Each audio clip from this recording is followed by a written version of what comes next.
J'avais tellement envie de vous faire une présentation de la fausse Xbox One. Qu'est-ce qu'elle a de différent avec le vrai modèle? Qu'est-ce qu'elle renferme? Est-ce qu'on a le droit à une ou deux manettes? On va répondre à toutes ces questions à travers cette vidéo. Marche ma poulette. Ah, ça marche. Non? Il y avait eu un petit signal, on a vu vite fait une petite image affichée. Ah, c'est bon, il fallait...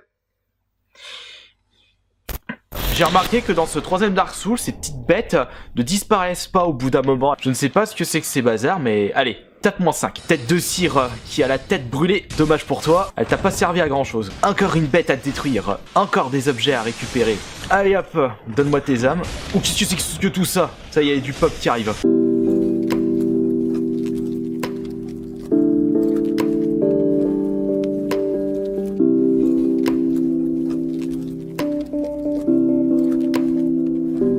Alors, c'est comme je fais actuellement avec mes vidéos, c'est en mode zob, en mode improvisation totale. J'ai toujours cette tendance à faire ce qui me plaît, ce qui me passe par la tête.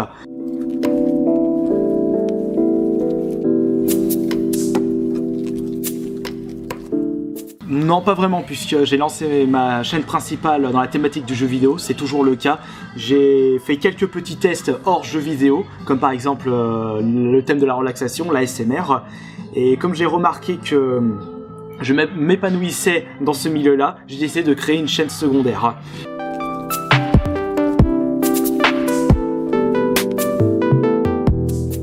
J'ai commencé tout comme ma chaîne YouTube en mode improvisation, donc mes parents avaient une vieille caméra un petit peu pourrie. Non, c'était même pas une caméra, c'était un appareil photo qui avait une fonction vidéo et je me suis dit si je peux filmer avec ceci, je vais utiliser ceci pour mes premières vidéos. Et après au fil du temps j'ai amélioré mon matériel pour la prise d'image. Je suis passé par des handicaps, je suis pas passé par des GoPro, ça m'a jamais intéressé. Et actuellement, depuis 2013, c'est un réflexe 700D.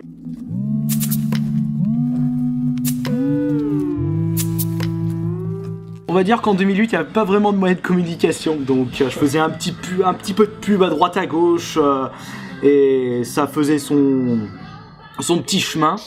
Et c'est certaines de mes séries qui m'ont fait monter en popularité sur YouTube, comme par exemple les collections de jeux vidéo que j'ai démarré en 2010, qui est un petit peu l'essence de ma chaîne YouTube.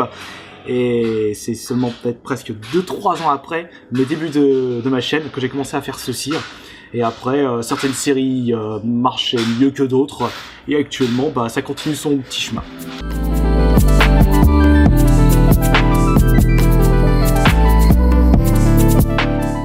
Alors malheureusement, c'est un petit peu le défaut de la scène YouTube lyonnaise, elle est très timide. On ne sait pas vraiment qui sont les gros youtubeurs qui habitent dans Lyon.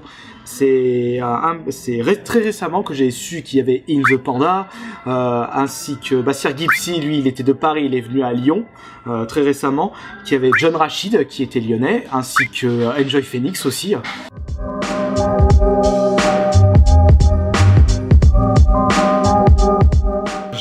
Étant donné qu'en 2008, début 2008, il y avait personne sur la scène YouTube, Norman n'était même pas encore sur la scène YouTube, enfin il avait commencé avec Dailymotion bien sûr, donc du coup j'avais aucun contact, j'étais l'un des premiers français à me lancer dans cette aventure là, en plus j'y connaissais rien en ce qui concerne l'audiovisuel, le montage, tout ça c'était vraiment tout nouveau.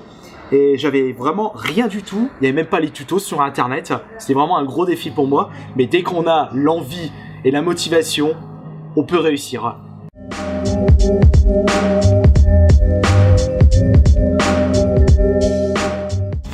C'est au moment où j'ai commencé à aller dans les conventions, mais c'est que très récemment, puisque je fais les conventions depuis bien avant de commencer YouTube, donc en 2006 j'avais fait mes premières conventions, et j'ai commencé à rencontrer d'autres youtubeurs quand justement les conventions commençaient à inviter les youtubeurs.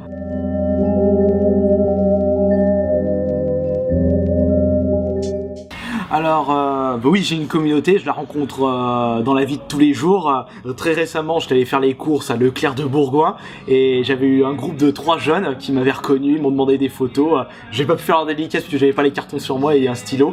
Et lorsque je vais sur Lyon maintenant, je vais tenter de prévenir mon public, non pas que sur Twitter, parce qu'il y a beaucoup moins de monde qui me suivent sur Twitter, sur les réseaux sociaux, mais plus en faisant une petite vidéo annonce sur YouTube. J'ai fait ça très récemment lorsqu'il y a eu eu un tournoi de DBZ Fighter à Fnac Lyon-Pardieu. J'ai dit bon bah venez me rencontrer, je serai sur place. Et j'ai eu plein de gens qui sont venus me voir, j'ai amené des cartons de dédicaces et c'était limite, ça s'est limite transformé en rencontre abonnée.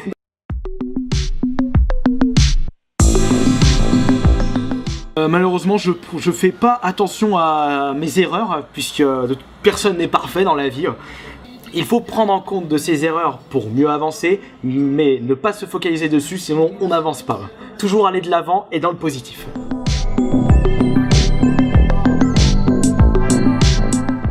Gardez le sourire. J'ai gardé, parce que justement, être sur YouTube, c'est justement pour divertir le public, leur donner un sourire, car la vie n'est pas toute rose.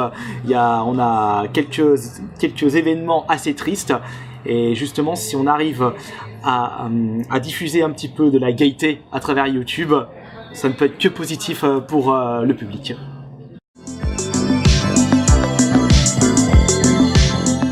Conseil très simple, faites ce qu'il vous plaît, puisque c'est comme ça que vous allez avoir la motivation pour continuer et pour surmonter toutes les difficultés de YouTube, car YouTube n'est pas tout le temps rose.